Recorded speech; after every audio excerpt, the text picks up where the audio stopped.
Guys, അപ്പോൾ നമുക്കിന്നൊരു അടിപൊളി മീനച്ചാറിൻ്റെ റെസിപ്പി ഉണ്ടല്ലോ. അതും മത്തി അച്ചാറിൻ്റെ റെസിപ്പി.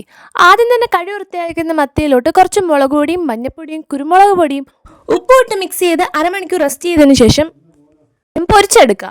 പൊരിച്ച് മാറ്റി വെച്ചതിന് ശേഷം നമ്മൾ വേറൊരു ഉരുളി എടുത്ത് അതിനകത്തോട്ട് കുറച്ച് നല്ലെണ്ണ ഒഴിച്ചു കൊടുത്ത് കുറച്ച് കടുക് വറുത്ത് കുറച്ച് കറിവേപ്പില ആഡ് ചെയ്ത് നമ്മൾ ഇഞ്ചിയും വെളുത്തുള്ളിയും ചതച്ചതും കൂടെ ആഡ് ചെയ്ത് നന്നായിട്ട് വഴറ്റി കൊടുക്കുക. ഈ സമയത്തെ സ്മെല്ല് അതൊരു അപാര സ്മെല്ല് തന്നെ.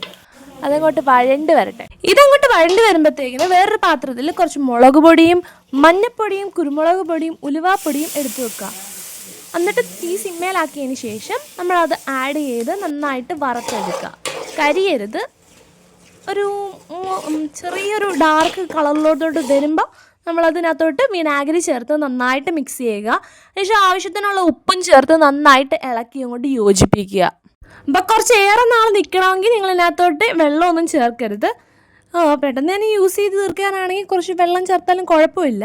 അത് നന്നായിട്ട് കൂട്ടി അങ്ങോട്ട് യോജിപ്പിച്ചാണ്ട് ഈ ഒരു പരുവത്തിനാവുമ്പോൾ നമ്മൾ കുറച്ച് കായപ്പൊടിയും കൂടെ ചേർത്ത് അങ്ങോട്ട് മിക്സ് ചെയ്യുക. വേണമെങ്കിൽ കായത്തിൻ്റെ ക്യൂബായാലും മതി.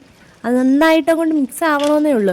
പിന്നെ വറുത്ത് ഊരി വെച്ചേക്കുന്ന മത്തിയും കൂടെ ചേർത്ത് മൊത്തത്തിൽ മിക്സ് ചെയ്യുക. അപ്പോൾ പരിപാടി ഇത്രയേ ഉള്ളൂ. അപ്പം നിങ്ങൾ വീട്ടിലും ട്രൈ ചെയ്യുക. എന്നിട്ട് അഭിപ്രായം അറിയിക്കാൻ മറക്കല്ലേ. ചില സമയത്ത് മത്തിക്കൊക്കെ ഭയങ്കര വിലക്കുറവായിരിക്കും. ആ സമയത്ത് നിങ്ങൾ വീട്ടിലുണ്ടാക്കി വെച്ചാൽ വേറെ ഒരു കറിയും വേണ്ട, ചോറിൻ്റെ കൂടെ കഴിക്കാം. ഇത് മാത്രം മതി.